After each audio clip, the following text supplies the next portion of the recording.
Hello बच्चों, आज हम पढ़ने वाले ठोस अवस्था के बारे में, जो कि हमारा नया चैनल का नाम है जीपीएन साइंस। इस पे ये वीडियो अपलोड होगी। ठीक है, आप लोग सहयोग कीजिए ताकि हमारा जो वीडियो हो आगे से आगे तक जाते रहे और आप लोगों को अच्छे से समझ आए, जिसके कारण क्या हो कि यहाँ पे अगले बच्चे को भी क्या हो अच्छे से समझ आ जाए। तो चलते हैं हम ठोस अवस्था में, जो कि क्लास 12 साइंस के जो केमिस्ट्री है उनका चैप्टर नंबर 1 है ठोस अवस्था। ठीक है, इसके बारे में जानते हैं। आप लोग को पता होगा कि पदार्थ कितने प्रकार के होते हैं। कितने प्रकार से आप पदार्थ को देखते हैं। पदार्थ बोले तो वस्तु को कितने प्रकार से देखते हैं? 3 प्रकार से। जैसे में ठोस, द्रव्य और गैस।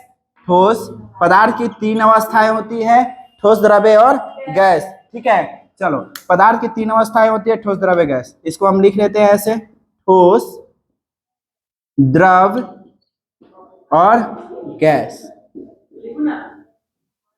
ठोस, द्रव्य, गैस। इसका थोड़ा आकार हम देख लेते हैं। इसका आकार और आयतन। ठीक है, आकार और आयतन देखते हैं। ठीक है, एक होता है द्रव होता है, एक होता है द्रव्य। ध्यान दीजिएगा, द्रव्य होता है। ठीक है, एक होता है द्रव और एक होता है द्रव्य। ध्यान दीजिएगा। तो इस द्रव का मतलब होता है पदार्थ, इसका मतलब पदार्थ, और इसका मतलब होता है तरल, जो कि लिक्विड होता है। ठीक है, तो ये सब समझते रहिएगा, नहीं तो ऐसा नहीं कि द्रव बोला है तो आप लोग द्रव्य लिख लीजिएगा। ठीक है, इसको तरल को मिटा दे।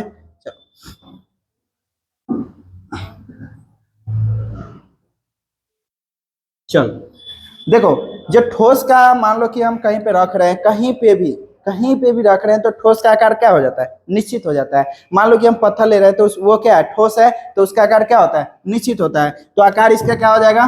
निश्चित। आकार निश्चित। अब द्रव का क्या हो जाएगा? द्रव का आकार जो होता है, मान लो कि हम क्या करते हैं, पानी पीते हैं, तो पानी क्या करते हैं, मान लो कहीं पे पैक करके ले जाते हैं, बोतल में ले जाते हैं, तो उसका आकार कुछ और होता है ना। गिलास में डालते हैं तो उसका आकार कुछ और होता है। जैसे में आप लोग स्प्राइट पीते हैं, माजा पीते हैं, नया नया है, कथी धुन का नाम है उसका जी? क्या नाम है नया नया? स्टिंग। ठीक है, स्टिंग नाम है। तो वो जो पीते हैं तो क्या होता है कि जब हम गिलास में भी उसको ढारते हैं तो उसका आकार बोतल में कुछ और होता है, गिलास में कुछ और आकार होता है। ठीक है, तो उसका जो आकार होता है वो निश्चित नहीं होता है। तो द्रव का आकार क्या होता है? अनिश्चित होता है। ठीक है, तो इसका आकार क्या हो जाएगा? अनिश्चित। ठीक है, आकार जी, आकार। आयतन मिस होता है मात्रा, सॉरी। चलो, ये हम गलत लिख दिए। चलो, ये ठोस है, इसका आयतन क्या हो जाएगा? निश्चित हो जाएगा। आयतन इसका निश्चित हो जाता है, यानी कि हम 1 किलो का अगर ले रहे हैं, क्या ले रहे हैं, पत्थर ले रहे हैं, तो 1 किलो रहेगा। हम उसको खा खा के हम आधा किलो नहीं कर देंगे। ठीक है, तो यहाँ पे ये हो गया, निश्चित हो गया। आकार और आयतन क्या हो जाएगा? निश्चित हो जाएगा। अब देखो तंगा, द्रव का आकार क्या होता है? अनिश्चित हो जाता है। क्या हो जाता है? अनिश्चित। द्रव का आकार अनिश्चित। ठीक है, और देखो, आयतन मिस होता है उसकी मात्रा, कितना मात्रा में हम लिए हैं। ठीक है, वो मात्रा हो जाता है आयतन मिस मात्रा। मान लो कि हम 1 लीटर पानी ले रहे हैं, तो गिलास में भी डालेंगे तो क्या हो जाएगा? 1 के लीटर रहेगा, कम नहीं ना होगा, कम होगा। मान लो कि बोतल में हम 1 लीटर पानी लेके आए, किधर से भी 1 लीटर पानी लेके आए, गंगा में से लेके आए, गंगा जी में से लेके आए, कल में से लेके आए, नल में से लेके आए, लेकिन 1 लीटर पानी लेके आए, तो उसको अगले वस्तु में जब हम डालेंगे तो उसका आकार क्या हो जाएगा? चेंज हो जाएगा, लेकिन उसकी मात्रा में कोई तब्दील आएगा? कोई बदलाव आएगा? नहीं आएगा। तो इसका आकार जो आयतन हो जाएगा, क्या हो जाएगा? आयतन क्या हो जाएगा? निश्चित हो जाएगा। आप देखें गैस में, अब गैस में क्या होता है? आकार इसका देखते हैं। गैस का कौन सा आकार होता है बताइएगा? गैस का कौन आकार होता है? आकार निश्चित होता है। शाबाश, कहाँ रहते हैं आप लोग? गैस में आकार कुछ नहीं रहता है, गैस का आकार होता ही नहीं है। ठीक है, गैस को अध्रुवीय अणु माना गया है, तो इसका आकार होगा ही नहीं। अध्रुवीय अणु है तो आकार होगा इसका? नहीं होगा। जैसे में मान लो कि हम यहाँ पे सेंट मार के बैठे हैं, कोना में बैठे हैं, और वो कोना में वो फलनावा बैठा हुआ है। कौन बैठा हुआ है? फलनावा। तो उसको महकेगा तो कहेगा, रे फलनावा सेंट मार के आए लो, अमीर बन गए का, है ना। तो उसका आकार क्या होता है? अनिश्चित होता है, और आयतन भी क्या होता है? अनिश्चित होता है। ठीक है, तो आयतन जब निश्चित होता है तो क्या होता है कि इसका आयतन यानी मात्रा अनिश्चित रहता है। अब जब भी हम क्या करते हैं, गैस यानी परफ्यूम मारते हैं, तो क्या होता है? हवा में उड़ जाता है, उसका सेम आकार की जो मात्रा होता है वो बच नहीं पाता है, तो क्या कहलाएगा? अनिश्चित कहलाएगा। ठीक है, तो ये क्या हो गया? निश्चित, और इसका भी क्या हो जाएगा, आयतन भी क्या हो जाएगा, अनिश्चित हो जाएगा। ठीक है, आयतन भी अनिश्चित हो जाएगा, है ना। तो ये दोनों क्या हो गए, अनिश्चित। ठीक है, तो ये हो गया। ये थोड़ा उतारिए तो हम इसके अंतराण्विक बलों के बारे में बताते हैं, अंतराण्विक आकर्षण बल के बारे में थोड़ा बताते हैं। ठीक है, इसको उतारिए जल्दी से। चलो अब आते हैं अंतराण्विक आकर्षण बल। अंतरा बोले तो अंदर, आणविक बोले तो उसके जो अवयवी कणों के बीच लग रहा है, तो अंतरा आणविक बल लग रहा है। और बल मतलब बोल रहा है तो कौन बल लग रहा है, तो आकर्षण बल लग रहा है। तो अंतरा आणविक आकर्षण, जब तक आकर्षण नहीं होगा तब तक क्या होगा, मजबूत नहीं होगा कोई भी वस्तु, क्या होगा, ठोस नहीं होगा, लिक्विड नहीं होगा और गैस नहीं होगा। तो अंतरा आणविक आकर्षण बल के आधार पर क्या किया गया, वस्तुओं को बांटा गया जो कि 3 प्रकार से है। ठीक है, जैसे में ठोस, द्रव्य, गैस। तो ठोस में क्या होगा, अंतरा आणविक बल ज्यादा होगा या कम होगा, ठोस में अंतरा आणविक बल ज्यादा होगा या कम होगा, ज्यादा होगा। और द्रव में कम होगा, किसके मुकाबले, ठोस के मुकाबले। द्रव के मुकाबले किस में कम होगा, गैस में, सबसे कम गैस में। ठीक है, तो इसके बारे में थोड़ा डिफिनीशन लिख लेते हैं, क्या है। तो डिफिनीशन आ जाएगा, किन्हीं दो अणुओं, अणु क्या होता है कि अवयवी कण क्या होते हैं, अवयवी कण। अवयवी कण कितने होते हैं, अवयवी कण कितने होते हैं, कितना होता है, अवयवी कण 3 होता है, 2 होता है, 3 होता है, अणु, परमाणु, आयन। ठीक है, यही तीनों से क्या बनते हैं, मिलकर वस्तु का निर्माण होता है, कुछ भी। और जब भी बनेगा तो एक के वो कोनो या तो अणु से बनेगा, या तो परमाणु से, या तो आयन से। ठीक है, तो इससे बनता है वस्तु। अब देखो, किन्हीं दो अणुओं के बीच लगने वाला बल क्या कहलाता है, अंतरा आणविक आकर्षण बल कहलाता है। ठीक है, अंतरा आणविक आकर्षण बल। ठीक है, इसमें कोई दिक्कत है, अंतरा आणविक आकर्षण बल कहलाता है। चलो, जितना हम जकरा जोर से पकड़ ले रहेंगे उतना ही कम भागेगा, और जितना कम जोर से पकड़ेंगे उतना ही दूर भागेगा, चमेटो मारेगा।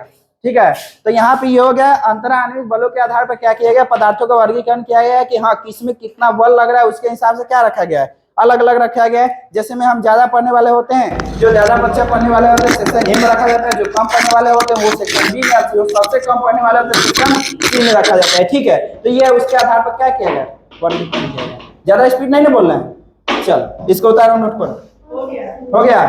चलो नेक्स्ट आते हैं हम कहाँ पे, ठोस अवस्था पे। अवस्था बोले तो सॉलिड स्टेट, और ठोस बोले तो सॉलिड, यानी सॉलिड स्टेट। ठीक है, इंग्लिश में बोले तो सॉलिड स्टेट, है ना। ठोस अवस्था क्या हुआ, पॉइंट, हाँ पॉइंट दे दीजिए, उसमें कोई दिक्कत नहीं है। ठोस अवस्था, ठोस अवस्था क्या होगा कि मान लो कि जिसका आकार एवं आयतन क्या हो, निश्चित हो। किसके कारण निश्चित हो रहा है, तो उसके बीच, उनके ठोस वस्तु के अवयवी कणों के बीच लगने वाला बल जो है, प्रबल अंतरा आणविक आकर्षण बल है, जिसके कारण आकार एवं आयतन क्या हो जाते हैं, निश्चित हो जाते हैं। ठीक है, आकार एवं आयतन निश्चित हो जाते हैं। तो क्या बोलेंगे, पदार्थ की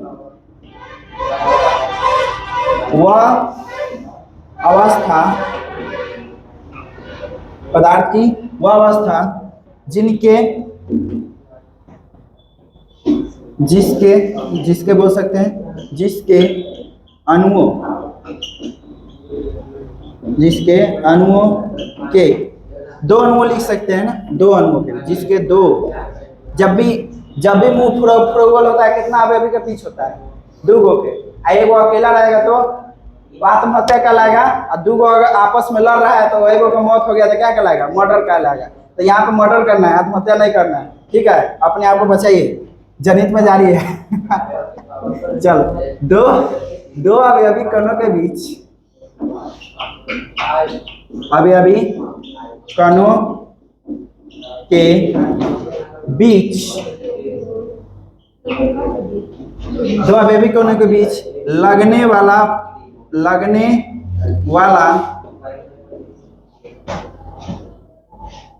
प्रबल आणविक, क्या बोले थे आणविक ना, अंतरा, सॉरी, प्रबल अंतरा आणविक आकर्षण बल होता है जिसके कारण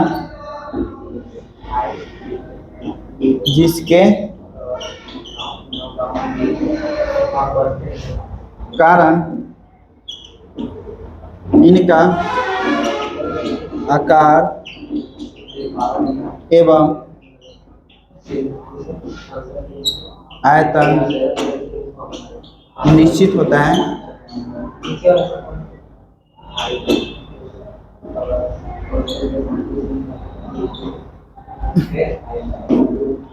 निश्चित होता है, क्या कहलाएगा?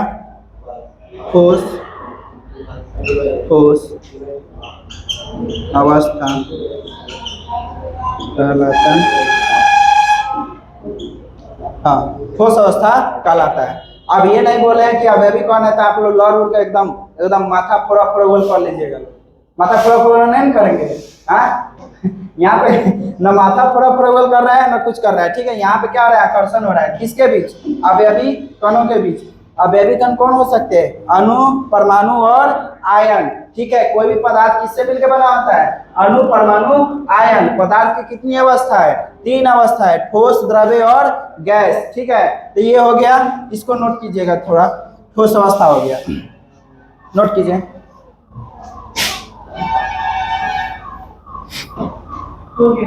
देखते हैं, अब देखते हैं क्या एक क्वेश्चन आया है, तो क्वेश्चन भी देख लेते हैं। आखिर ठोस कठोर क्यों होता है? ठोस कठोर क्यों होता है? इसको वाट लगाएंगे, ठीक है।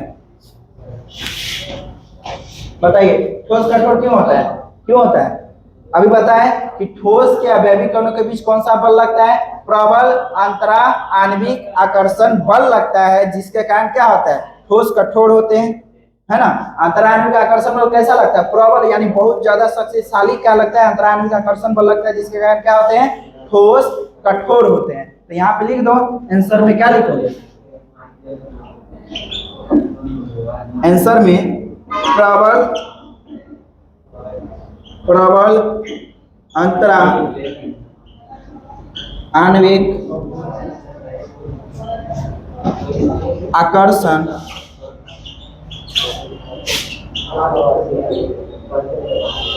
बलों के कारण,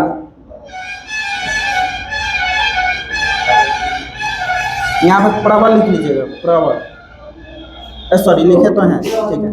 अंतरा आणविक आकर्षण बलों के कारण ठोस क्या होते हैं? कठोर होते हैं, ठोस कठोर होते हैं। एक और आता है क्वेश्चन कि ठोस का आयतन निश्चित क्यों होता है? ठोस का आयतन निश्चित क्यों होता है? हाँ, इसको नोट कीजिए, तो हम बताएं, नोट कीजिए। जवान देखेंगे, ठोस अवस्था देखेंगे, ठोस अवस्था देखिए, जवान मत देखिए, ठीक है। ठोस का आयतन निश्चित, हाँ, निश्चित क्यों होता है?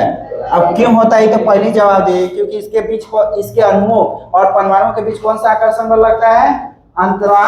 प्रबल अंतरा आणविक आकर्षण बल लगता है, जिसके कारण क्या होता है? ठोस कठोर होते हैं, या ठोस का आयतन निश्चित होता है। एक ही पे आधारित है, एक ही जो है अंतरा आणविक आकर्षण बल के कारण कौन सा अंतरा आणविक आकर्षण बल लगता है? प्रबल या दुर्बल? प्रबल लगता है, ठीक है। प्रबल बोले तो शक्तिशाली, दुर्बल बोले तो कमजोर, ठीक है। तो आंसर में लिख लोगे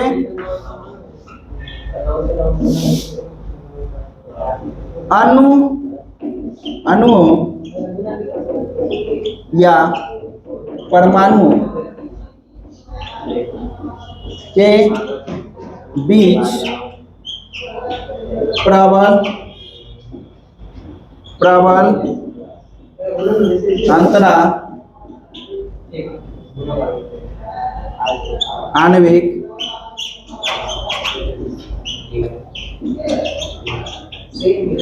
आकर्षण बल लगता है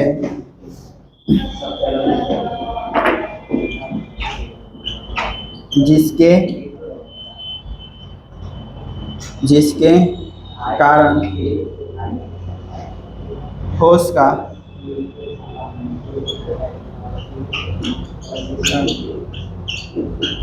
आयतन निश्चित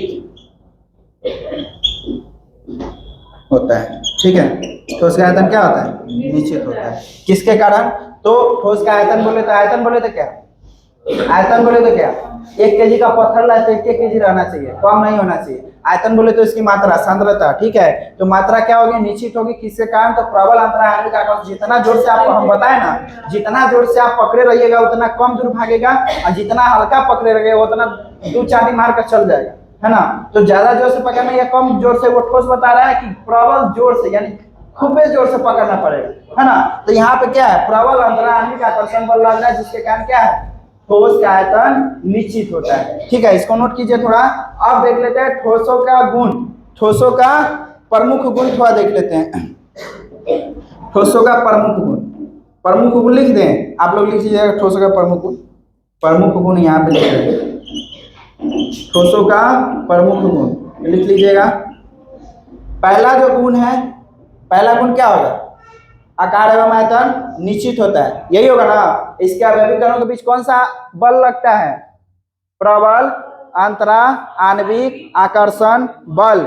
ठीक है, और तीसरा है यह ठोस असंपीडय होता है, और चौथा जो विसरण है, ठीक है, असंपीडय होता है। चौथा बोला है विसरण गुण द्रव तथा गैस की अपेक्षा में नगण्य होता है, कम होता है। विसरण यानी फैलाव, विसरण यानी कि फैलाव। यदि हम इसको एक जगह पे अगर रख दें तो एक ही जगह पे स्थिर रहेगा, है ना, एक जगह से दूसरे जगह नहीं जा पाएगा।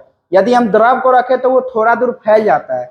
यदि द्रव को हम भूमि पर गिरा दे, जमीन पर गिरा दे, तो उसका जो विचलन गुण है, विसरण गुण है, क्या हो जाएगा? फैल जाएगा। अगर गैस का देखा जाए, यदि हम बोले, क्या बोले कि जब परफ्यूम मार के आता है तो इस कोना से उस कोना तक महक सकता है, पूरे रूम में पूरा महकते रहता है, गमकते रहता है, सॉरी महकते नहीं, गमकते रहता है। ठीक है, तो यहाँ पे पूरे रूम में क्या हो गया? गमकते रह गया। तो वो क्या है? विसरण गुण क्या है? ज्यादा है। ठीक है, और ठोस का विसरण गुण क्या है? नगण्य, यानी कम है। किसकी तुलना में? द्रव तथा गैस की तुलना में कम है। ठीक है, तो पहला गुण बोलोगे, इसका आकार एवं आयतन निश्चित होता है। आकार एवं आयतन निश्चित होता है, निश्चित होता है।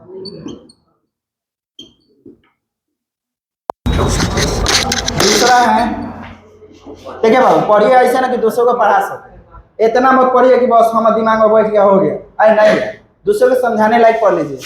ठीक है ना, दूसरों को समझा सके, चाहे वो हम का है ना, है ना। तो हम जब हैं तो हमको समझा सको, इस हिसाब से पढ़िए लोग, इस हिसाब से ज्ञान ग्रहण कीजिए। ज्ञान का मतलब ये नहीं होता कि हम परीक्षा पास हो गए। ज्ञान का मतलब कोई परीक्षा नहीं होता है। ज्ञान का मतलब दूसरों को रास्ता दिखाना होता है। ठीक है, और अपना भी सही से उपचार करना कि हम कहाँ पे क्या करेंगे तो सही रहेगा। ठीक है, अपने जीवन को सही से ही जीना क्या कहलाता है? ज्ञान कहलाता है। अगर पैसा आ गया 200 तो जाके पौआ मार लिए, तो वो क्या है? ज्ञान है, ज्ञान है। हाँ, घर में लड़का खाना पीना मर रहा है, अपने जाके पौआ मार लिए, तो ज्ञान कहलाएगा? नहीं कहलाएगा। ज्ञान का मतलब कि अपने जो भी चीज हमारे पास जो भी चीज है उसको सही इस्तेमाल करना, वही क्या कहलाता है? ज्ञान कहलाता है। सही रास्ते पे किसी को पहुंचाना ज्ञान कहलाता है। ठीक है, चलो दूसरा क्या है? दूसरा गुण इसका बोला है कि प्रबल अंतरा आणविक आकर्षण बल लगता है। कौन सा आकर्षण बल लगता है? प्रबल अंतरा आणविक आकर्षण बल लगता है। ठीक है, लगता है। तीसरा पॉइंट है, ठोस असंपीडय होते हैं।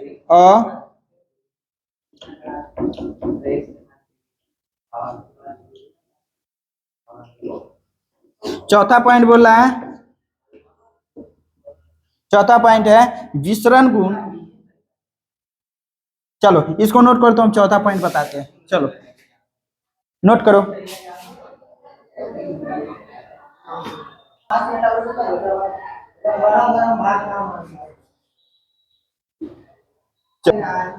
चलो लोग कहाँ चलेंगे, यहाँ पे चलिए। विसरण गुण, विसरण गुण द्रव तथा गैस की तुलना में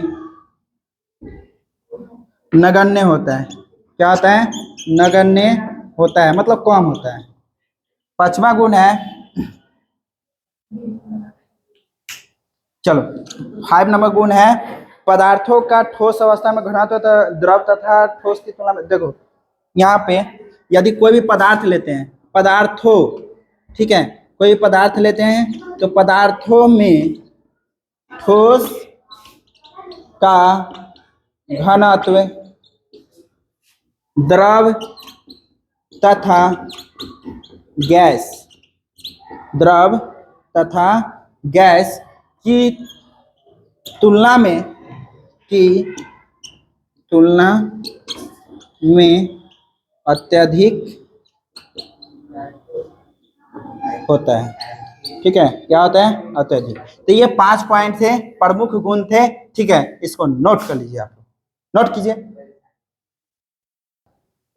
चलो तो ये जो है प्रमुख गुण हो गए हैं आप लोग। आई होप आप लोगों को समझ आया होगा। ठीक है, अगला नेक्स्ट वीडियो आने तक की इंतजार कीजिएगा, कल ये भी अपलोड हो जाएगा। ठीक है ना, तो ये जो गुण है ये सभी आप देख लीजिएगा, मस्त एकदम एकदम आप दूसरे को समझा सकते हैं, इस हिसाब से पढ़ाया गया है। ठीक है, तो तब तक के लिए इजाजत दीजिए। जय हिंद, जय भारत।